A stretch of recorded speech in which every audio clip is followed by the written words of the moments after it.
اور سلمان فارسی رضی اللہ عنہ وہ صحابی ہے جو ایرانی اور نسل تھے، ان کے والد مجوسی تھے. ان کی کہانی بھی سن لیجئے. سلمان فارسی رضی اللہ عنہ کی کہانی ان کی اپنے زبانی.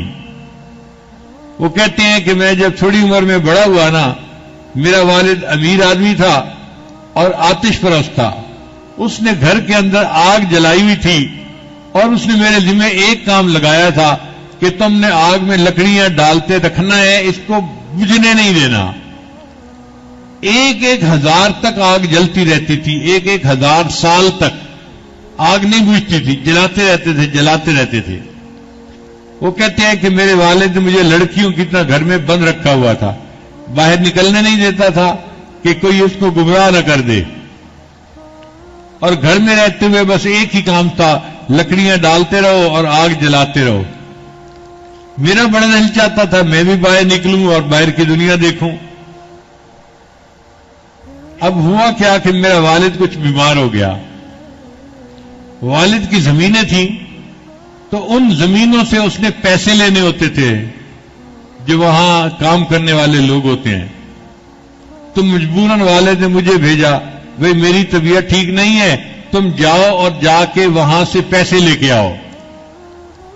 اور مجھے نصیحت بھی کی کہ بالکل ناک کی سیٹ جانا اور جا کے پیسے لے کے آنا، ادھر ادھر کسی سے بات نہ کرنا. وہ کہنے لگے میں نکلا اور میں اپنے کام کے لیے جا رہا تھا. راستے میں مجھے ایک عیسائی پادری مل گیا، راہب مل گیا. اس نے مجھے سلام کیا. اس کے سلام کا انداز مجھے اچھا لگا. میں نے اس سے بات کرنی شروع کر دی. اس نے مجھے عیسائیت کے بارے میں بتایا. اب عیسائیت اس وقت جو ایک صحیح دین تھا تو کہنے لگے مجھے اس کی باتیں اچھی لگیں کہ یہ دین زیادہ بہتر ہے بنسبت آپ کو خدا ماننے کے. تو اب میں بھی بہانے سے گھر سے نکلتا اور اس راہب سے ملتا اور اس کی باتیں سنتا. راہب نے میری اچھی خاصی ذہن سازی کر دی تھی اور میں آتش پرستی کو چھوڑ کے ذہنی طور پہ عیسائیت کو تسلیم کر چکا تھا. اب ایک دن مجھے ابو نے کہا بیٹا تم جاتے ہو تو بڑی دیر لگا کے آتے ہو، مجھے تم پہ شک پڑنے لگ گیا ہے، اب میں تمہیں باہر نہیں بھیجوں گا. تو میں سمجھ گیا کہ اب یہ چانس بھی ختم ہونے لگا. میں نے راہب کو بتایا. اس نے کہا بات سنو، میں بتاتا ہوں کہ شام میں بڑے بڑے راہب ہیں، میں تمہیں کسی قافلے کے ساتھ ادھر بھیج دیتا ہوں، تم گھر چھوڑ کے چلے جاؤ اگر اپنا دین بچانا ہے، ورنہ باپ تمہیں آتش پرستی سے ہٹنے نہیں دے گا. وہ کہتے ہیں کہ میں نے فیصلہ کر لیا، مجھے جو مرضی چھوڑنا پڑے، گھر بار چھوڑنا پڑے، ماں باپ چھوڑنے پڑے، میں دین کی خاطر سب کو چھوڑ دوں گا، اللہ کی خاطر سب کو چھوڑ دوں گا. ایک قافلہ جا رہا تھا، مجھے راہب نے ان کے ساتھ تعارف کروا دیا اور اس قافلے نے مجھے شام پہنچا دیا، سیریا پہنچا دیا. وہاں ایک راہب کے پاس میں گیا جو میرا استاد بنا، مگر وہ بوڑھا تھا. چند مہینوں کے بعد یا چند سالوں کے بعد وہ فوت ہونے لگا. جب فوت ہونے لگا تو میں نے رونا شروع کر دیا. میں گھر بار چھوڑ کے اتنا دور آیا تھا علم حاصل کرنے کے لیے، اور استاد جی آپ کی وفات کا وقت قریب ہے، میرا کیا بنے گا؟ اس نے کہا تم فکر نہ کرو، میں تمہیں ایک اور راہب کا نام بتاتا ہوں، میرے بعد اس سے علم حاصل کر لینا. تو میں اس کے پاس چلا گیا. وہ بھی بوڑھا تھا. چند مہینے کے بعد اس کی بھی وفات کا وقت قریب آ گیا. میں پھر رونے لگا کہ بھئی میرا کیا بنے گا، مجھے تو علم نہ ملا. اس نے کہا میں ایک بڑے راہب کا نام بتاتا ہوں. کہنے لگا اس نے بڑے راہب کا نام بتایا. وہ بھی بوڑھا تھا. میں اس کے پاس گیا تو میں نے دیکھا کہ اس نے سونے چاندی کے زیورات اور اینٹوں کو چھپا چھپا کے رکھا ہوا تھا. وہ بھی دنیا دار بندہ تھا، دیندار نہیں تھا. راہب تھا مگر اس کے اندر دنیا کی محبت تھی، اس لیے اس نے مال دولت کو سمیٹ کے رکھا ہوا تھا. تو میں سمجھ گیا کہ میرا مقصد یہاں بھی حل نہیں ہونا. اب اللہ کی شان دیکھیں کہ وہ تیسرا بوڑھا تھا، وہ بھی مرنے کے قریب ہو گیا. کہنے لگے اب تو دل میرا بڑا دکھی، میں بڑا رویا کہ میرا کیا بنے گا. نہ یہاں کے رہے نہ وہاں کے رہے، نہ خدائی ملا نہ وصال صنم. میں گھر بھی چھوڑ کے آ گیا اور مجھے خدا بھی نہ ملا، تو میرا کیا بنے گا. تو اس بوڑھے نے مجھے روتے ہوئے دیکھا، بلا کے پوچھا سلمان کیوں رو رہے ہو؟ میں نے کہا میں تو علم حاصل کرنے آیا تھا اور آپ پھر مرنے کے قریب ہیں، میرا کیا بنے گا؟ اس نے کہا دیکھ میں تیرا مسئلہ ہمیشہ کے لیے حل کر دیتا ہوں، تمہیں اب کسی راہب کے پاس جانے کی ضرورت نہیں، بلکہ ایک بستی ہے جس کا نام یثرب ہوگا، اور جو آخری پیغمبر آئیں گے ان کا نام محمد ہوگا، والد کا نام عبداللہ ہوگا، وہ مکہ میں پیدا ہوں گے، پھر ہجرت کر کے اس یثرب بستی میں آئیں گے، اس کا نام مدینہ پڑ جائے گا، اس بستی میں کھجوریں ہیں اور اس کے چاروں طرف پہاڑ ہیں، وہ اللہ کے سچے نبی ہوں گے۔ اگر تم اس بستی کی طرف چلے جاؤ نا اور وہاں جا کے انتظار کرو اور تمہیں اس نبی علیہ السلام کی زیارت نصیب ہو جائے تو تمہیں ایمان بھی مل جائے گا، اللہ بھی مل جائے گا، تمہیں ہر نعمت مل جائے گی۔ میں بڑا خوش ہو گیا کہ چلو میرا مسئلہ حل ہو جائے گا۔ اس راہب نے مجھے ایک قافلے والوں کے ساتھ کر دیا۔ اب میں لڑکا بچہ سا تھا اور اکیلا تھا، قافلے والوں کی نیت خراب ہو گئی اور انہوں نے مجھے اپنا غلام کہنا شروع کر دیا، حالانکہ میں غلام تو نہیں تھا مگر میں بچہ تھا، مجبور تھا۔ انہوں نے کہا جی یہ ہمارا غلام ہے، اور انہوں نے جا کے ہمیں آگے بیچ دیا۔ اب جس نے خریدا اس نے تو پیسے دے کے خریدا تھا، اس نے مار پیٹ کی، میرا یہ کام کرو، میرا وہ کام کرو، میں نے پیسے دے کے خریدا ہے، تم میرے غلام ہو۔ کہنے لگے میرے پاس اور کوئی ٹھکانہ نہیں تھا، میں اس کو غلام بن کے زندگی گزارنے لگ گیا۔ اس سے مجھے ایک یہودی نے خرید لیا جس کا کہ کھجوروں کا باغ تھا۔ اب میں کھجوروں کے باغ میں کام بھی کرتا تھا اور انتظار بھی کرتا تھا کب وقت آئے گا کہ وہ آخری پیغمبر اسلام آئیں گے۔ کہنے لگا ایک دن اس یہودی مالک کا دوست آیا اور اس کے ساتھ باتیں کر رہا تھا، اس نے کہا جاء الرسول، کہتے یہ لفظ میں نے سنا تو میں نے تو کھجور کے اوپر سے وہیں سے چھلانگ ہی لگا دی نیچے، اور میں بھاگا ہوا آیا اور میں نے آ کے اپنے مالک سے پوچھا کہ رسول سے کیا مراد ہے، کون آئے ہیں؟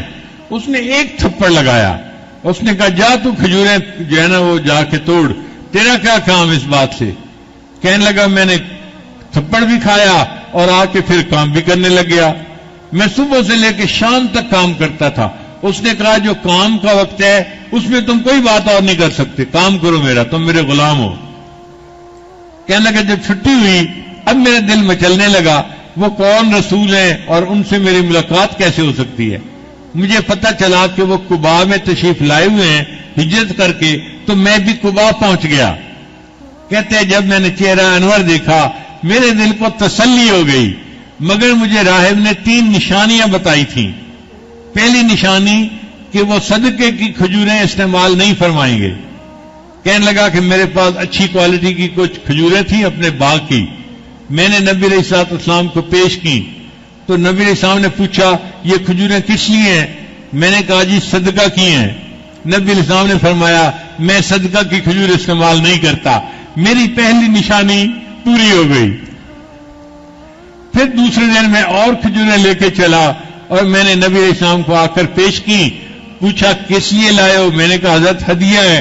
تو نبی علیہ السلام نے وہ کھجوریں خود بھی کھائیں اور دوسرے صحابہ کو بھی کھلائیں۔ میں نے کہا دوسری نشانی بھی پوری ہو گئی۔ اب تیسری نشانی جو تھی وہ نبی علیہ السلام کی مہر نبوت کی تھی کہ آپ کی پشت مبارک پہ بائیں طرف جو ہے وہ مہر نبوت ہوگی۔ کہتے ہیں کہ میں نبی علیہ السلام کو ملنے کے لیے آیا تو نبی علیہ السلام بقیع الغرقد قبرستان کے اندر تشریف فرما تھے اور آپ نے ایک چادر اوڑھی ہوئی تھی۔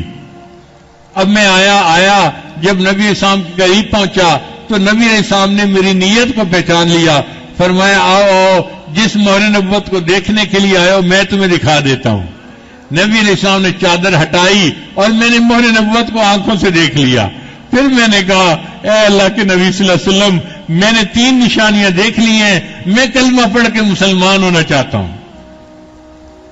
میں مسلمان بن گیا۔ اب مجھے یہودی کی نوکری کرنی پڑتی تھی اور نبی علیہ السلام کی خدمت میں بھی آنا پڑتا تھا، تو میں بڑا تنگ ہوتا تھا۔ میں نے کہا اے اللہ کے نبی صلی اللہ علیہ وسلم میں کیا کروں، میں تو برا پھنسا ہوا ہوں۔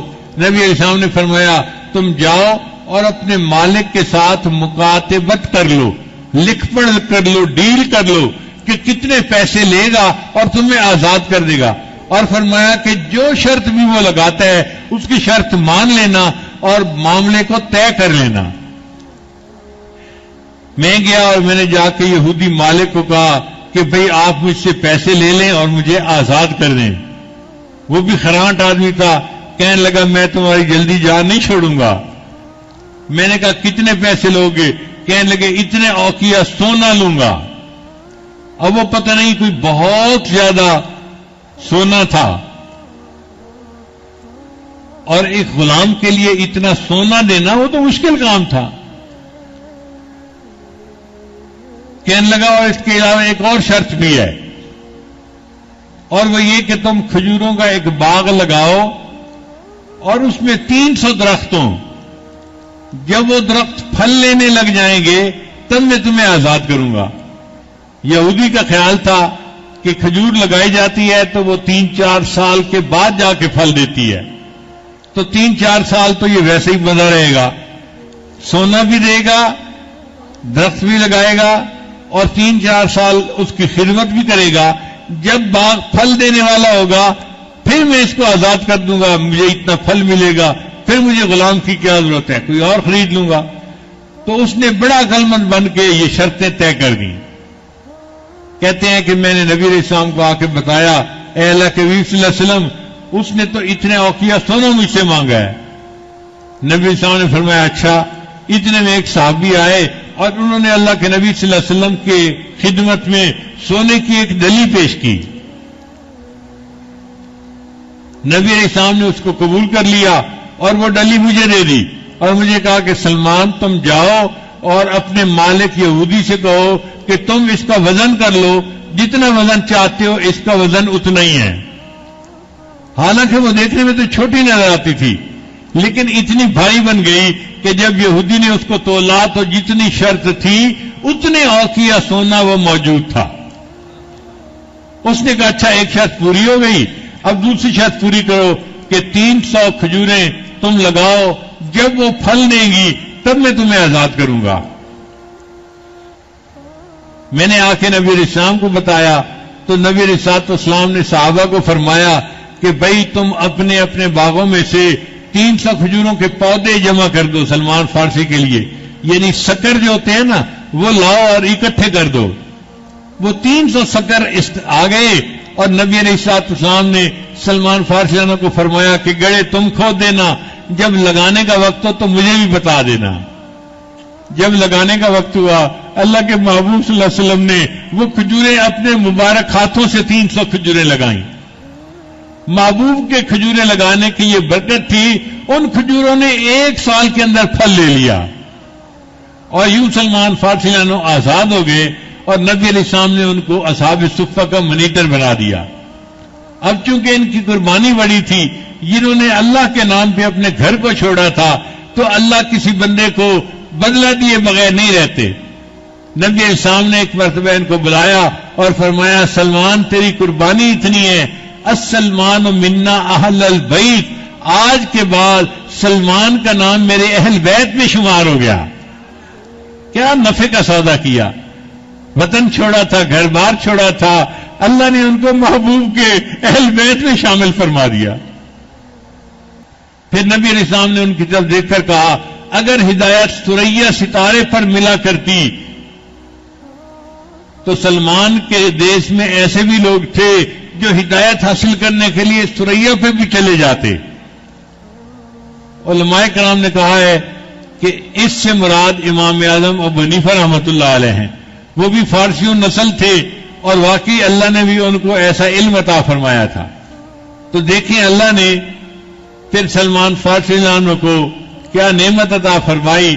وہ عشاء کے بعد نبی علیہ السلام کے ساتھ بیٹھ کے اللہ کی معرفت کی باتیں کرتے تھے، گھنٹہ گھنٹہ 2-2 گھنٹہ بیٹھے رہتے تھے، حتیٰ کہ امہات المومنین ان سے دل کے اندر بوجھ محسوس کرتی تھی، یہ کون اس وقت مہمان آ گیا، یہ ٹائم تو بیویوں کا ہوتا ہے، اور یہ خدا کا بندہ ہمارا ٹائم بھی نبی علیہ السلام کو مصروف رکھتا ہے۔ اپنی زبان میں عورتیں جیسے بات کرتی ہیں نا سمجھنے کے لیے، تو اپنی زبان میں سمجھانے کے لیے کہہ رہا ہوں کہ عورت کہتی تھی پتہ نہیں یہ نبی علیہ السلام کو کہاں سے سہیلی مل گئی ہے، ہر وقت ہی پاس بیٹھا رہتا ہے اور ہمارا ٹائم بھی یہ لے جاتا ہے. نبی علیہ السلام ان سے معرفت کی ایسی باتیں کرتے تھے اور وہ بھی خوب اللہ کا ذکر کرتے تھے. اور چونکہ اللہ کا ذکر کرتے تھے، مراقبہ تھا، آنکھیں بند رکھتے تھے، دوسرے لوگ سمجھتے تھے یہ سویا ہوا ہے. کبھی بیٹھے ہوئے سو رہے ہوتے تھے، کبھی لیٹے ہوئے سو رہے ہوتے تھے. اسی لیے ان کے جو دو ساتھی تھے انہوں نے ان کی غیبت کی تھی کہ سلمان کو تو بس سوئے رہنے کی فکر لگی رہتی ہے اور یہ چاہتا ہے کہ میرا خیمہ دوسرے لوگ لگائیں اور میرے سارے کام دوسرے لوگ کریں، جس کی وجہ سے ان کو بھوک لگی اور نبی علیہ السلام نے ان کو کلی کرنے کے لیے کہا تو ان کی دانتوں میں سے گوشت کے ٹکڑے نکلے تھے. وہ غیبت کوئی اور نہیں تھی، یہی تھی. انہوں نے سلمان لان کے بارے میں کہا تھا اس کو تو بس ہر وقت سوتے رہنے کا کام ہے اور یہ کہتا ہے کہ ہمارے سارے کام دوسرے کر دے، میں سویا رہوں مجھے کوئی نہ چھیڑے. پوسٹی بنا رہتا ہے، سویا رہتا ہے، لیٹا رہتا ہے. یہ غیبت تھی. اس لیے شریعت نے کہا ولا یغتب بعضکم بعضا، تم میں سے کوئی ایک دوسرے کی غیبت نہ کرے. یہ غیبت حقوق العباد میں سے بھی ہے اور حقوق اللہ میں سے بھی ہے. اللہ کی بھی نافرمانی ہے اور حقوق العباد کی بھی نافرمانی ہے. اس لیے جو غیبت کرے گا یا سنے گا اس کو قیامت کے دن اس بندے کو حق دینا پڑے گا، مطمئن کرنا پڑے گا اور مطمئن ہوگا نیکیاں لے کر. اب ہو سکتا ہے کہ اس لینے والے کے اپنے گناہ بہت زیادہ ہوں، تو جب اس کو نیکیاں مل رہی ہوں گی تو وہ تو کہے گا جی نہیں مجھے تو اور چاہیے، اور دیں گے، وہ کہے گا نہیں مجھے تو اور چاہیے. وہ اپنے گناہوں کو دیکھ رہا ہوگا کہ اتنا میرے سر پہ بوجھ ہے، اس سے نیکیاں زیادہ ہونی ہیں، اب مجھے لینے کا موقع مل گیا، میں کیوں ہاں کروں کہ میں مطمئن ہوں. حتیٰ کہ اس کی ساری نیکیاں اس کو دے دی جائیں گی اور پھر بھی وہ مطمئن نہیں ہوگا اور کہے گا جی میرا مطالبہ ہے، مجھے تو میرا حق نہیں ملا، مجھے تو اور نیکیاں چاہیے. پھر فرشتے کہیں گے اچھا اور نیکیاں تو تجھے مل نہیں سکتی، ہم یہ کرتے ہیں تیرے گناہ لے کر اس غیبت کرنے والے بندے کے سر پہ رکھ دیے جاتے ہیں. چنانچہ اس کے گناہ اٹھا کے اس غیبت کرنے والے کے سر پہ رکھ دیے جائیں گے. آیا تھا نیکیوں کے پہاڑ لے کر اور قیامت کے دن گناہوں کے پہاڑ اس کے سر پر لد گئے اور اس کی نیکیاں سب دوسروں میں تقسیم ہو گئی. یہ ہے بندہ جو قیامت کے دن کا فقیر اور حسرت کے قابل بندہ ہے. اللہ تعالیٰ نے غیبت کے گناہ سے محفوظ فرمائے.